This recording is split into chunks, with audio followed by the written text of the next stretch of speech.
Okay. So we are learning about a Minyan and Kadish and Barchu in the section of prayer. And we spoke recently about people responding to Kadish. We said that although you need 10 people in the room, you only need 6 people that are actually able to answer. And that takes us to section number 8. Now we will learn about Baruch.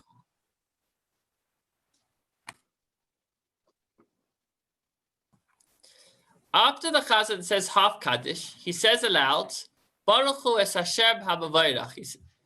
And the congregation responds, Baruch Hashem ha'mavayrach la'olam va'ed. So Baruch Hu es Hashem ha'mavayrach means blessed is Hashem, the blessed one. And everybody responds, Hashem is indeed blessed forever and ever. And the Chazan as well repeats, Baruch Hashem ha'mavarach la'olam va'ed, so that he does not exclude himself from the congregation, because he's saying, Baruch Hu es Hashem, let us bless Hashem, and then the whole congregation blesses Hashem, and then he says, yeah, I'm included in this as well. And then the community want to say that they're included in it as well, and so they answer Amen. So it's up and down. We basically all want to bless Hashem. Word document. But the Chazan should not respond after the congregation's blessing. If the Chazan prolongs the melody while saying Baruch Hu, the congregation recites Yisbarach, etc. However, it should be said only while the Chazan sings, but while he says the words, they should say nothing. This isn't really practiced in our communities, what we just read right now. But while he says the words, they should say, but rather listen to what he is saying. Even if you did not hear the Chazan saying Baruch Hu, but only heard the congregation responding Baruch, you could answer along with them. So we've just had Kadish, we have our Minyan, the Chazan says Baruch Hu, we all listen nicely and we answer Amen. And yeah, that's fairly straightforward. Okay, now in section number 9, Kedusha that follows. So in a little bit later, we'll learn that when the Chazan repeats the Amidah, there's a part where everybody responds, Kadosh, Kadosh, Kadosh, etc. And that's a pretty holy part of the davening, at which point everybody has to stop what they're doing, and unless they're in the middle of the Amidah, join in. We'll learn more about that. So this Kadosh, Kadosh, Kadosh, it's a matter of holiness. And since we said that any matter of holiness should only be said with a Minyan, the question is, would that, if you look just after Baruch Hu, just before the Shema, we see over there again, Kadosh, Kadosh, Kadosh, holy, holy, holy is Hashem. The question is, could that section be said without a Minyan?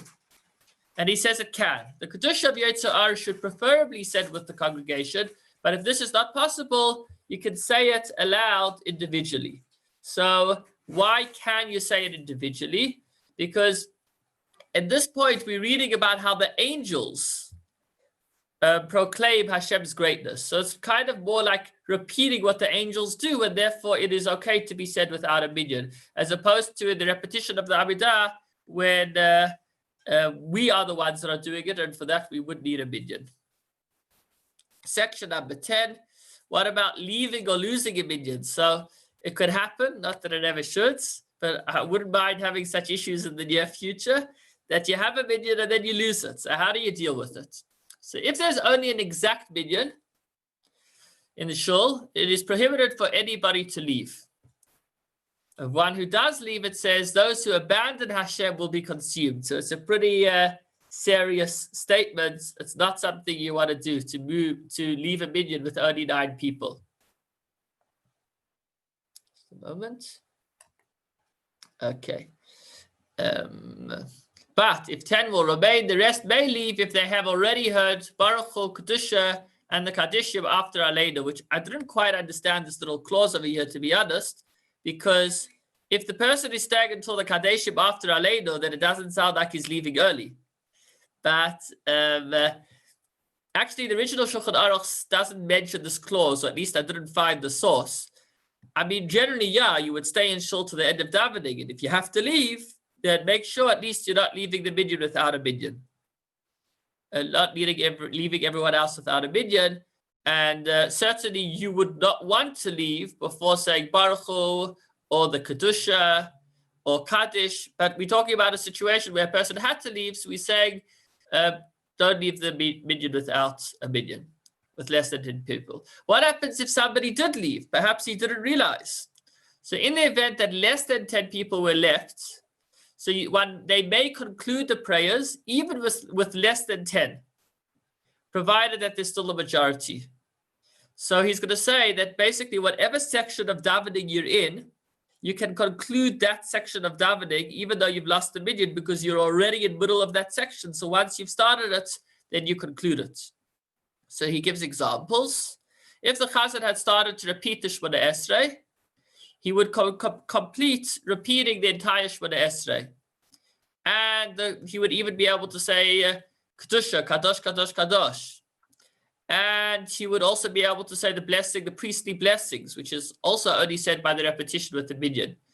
However, the Kohanim do not bless the congregation. So if it is in Israel, in some places where the Kohanim actually go up to give the priestly blessings every day, or if it was on Yom Tov, so that's already considered an independent part of the davening. And therefore, if you lost the minyan before the Kohanim started blessing the people, they would not be able to do that. But I'm sure if they had already started, they would probably finish, because the principle is that whatever section of davening you've started, once you've started it, then you don't stop in middle. Also, the Kadish that follows the Shemona Esrei is not said. Now, it seems that there are different opinions regarding this. From most of the sources that I looked up, it actually says that the Kadish that follows the repetition of the Amidah actually is still considered as part of the same thing. And therefore, the Chazan actually would continue to say Kadish after the repetition of the Amidah as well, even though there's no minyan, even when he starts saying Kadish, because that whole Kadish is still considered part of the Shemona Esrei. Okay. If they began the Torah reading with 10 men and then some congregants left, the reading would be completed. But if you hadn't yet started reading the Torah, then you wouldn't be able to start with less than a minyan, because it's something that requires a minyan.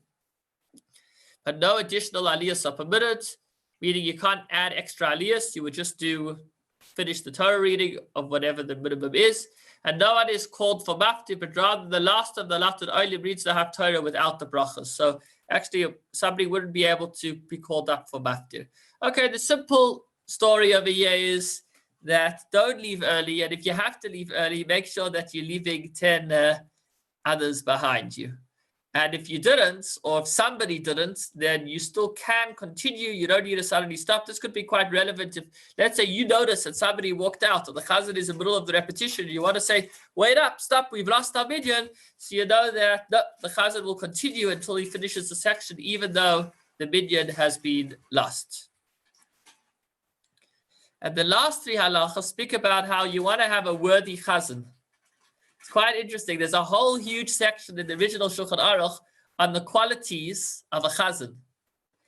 And perhaps counter to popular thought, there isn't that much discussion on how well he can sing a note. It's mentioned, but that's just one detail. There's a lot more to being a chazan than just being able to bring people to tears by his beautiful voice. That's actually from the less important things in being a chazan. Okay, so let's go through them.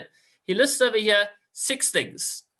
A chazan must be a worthy person, as it says. Hashem says of his nation, she raises her voice at me, I therefore have contempt for her. And our rabbis of blessed memory said that this refers to an unworthy chazan, who nevertheless goes down to the Amud. So I guess this is said in the negative sense.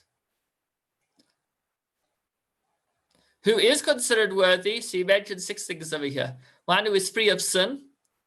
Okay, so that's number 1 in the equation. You want somebody that's doing well. He's not messing around in business, and he's doing lots of mitzvahs, staying away from sin. And who is respectful. That is, his reputation is untarnished. He's got a good reputation. That's number 2. and was unblemished even during his youth. So he's got a long-standing good reputation. And one who is humble, that's number 4.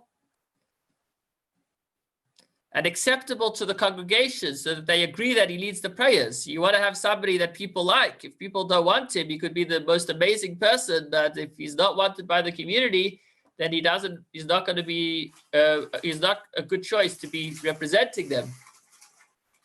And then number 5 on the list, he should have a pleasant and a sweet voice, which appeals to the heart. And number 7, and he should be one who regularly reads the scriptures so that the verses in prayer are fluent in his mouth. So actually number 5 and 6 on this list is that he should have a good voice, and he should be fluent in the prayers. But the first 4 have nothing to do with how good his voice is or how fluent he is, because they would be because of primary importance is really that he's a good representative for the community, spiritually, physically. If a person cannot be found with all these attributes, then the congregation should choose among one among them who excels in wisdom and good deeds. In other words, bottom line, you want somebody that has ma'asim tovim, has good deeds, a good person. That is most important over anything else, regardless of the quality of his voice. But if you could get both, then that's better, because you do want him to be able to appeal to everybody's hearts. And then continuing on that, no person may pray at the Amud against the will of the congregation. If one does pray without permission, through intimidation and arrogance, the congregation should not respond. Amen after his brachos, as it is said, and the brazen utters a blessing, he has mocked Hashem. So if somebody forcibly takes the Amud, the leadership position, and people don't want him, you simply don't need to respond, because he's out of place in the literal and figurative sense. No one should be appointed a permanent chazan whose beard is not fully grown. I may have seen in some commentaries that this is referring to somebody who's reached that level of maturity, but I couldn't back that up in my most recent research. But we mean somebody that's more mature as opposed to a youngster. But on occasion, any male who has passed his 13th year may go down to the Amud. So from when a kid turns 13, he is eligible to be the chazan. However, you should rather have somebody that is of a more older and respectable nature. This is talking on a regular basis, on the average, maybe even day of the week or Shabbos. As we said, these aren't requirements; these are preferences. When it comes to Rosh Hashanah, the Shulchan Aruch actually mentions more things to bear in mind. It speaks about somebody who, preferably somebody who has children, so that he will be davening to Hashem to have mercy upon them. So that's an interesting one as far as the chazan. We will conclude a couple of minutes early today. You are welcome to pose any questions if you have them. And please God, tomorrow we will begin the next section of the davening, which is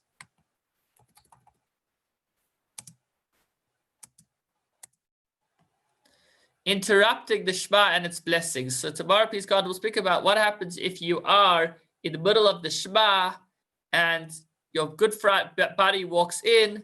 Do you respond? How do you respond? What happens if they call you up to be read for an aliyah by the Torah?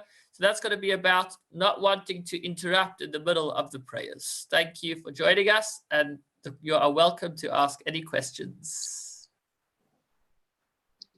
I've got one question.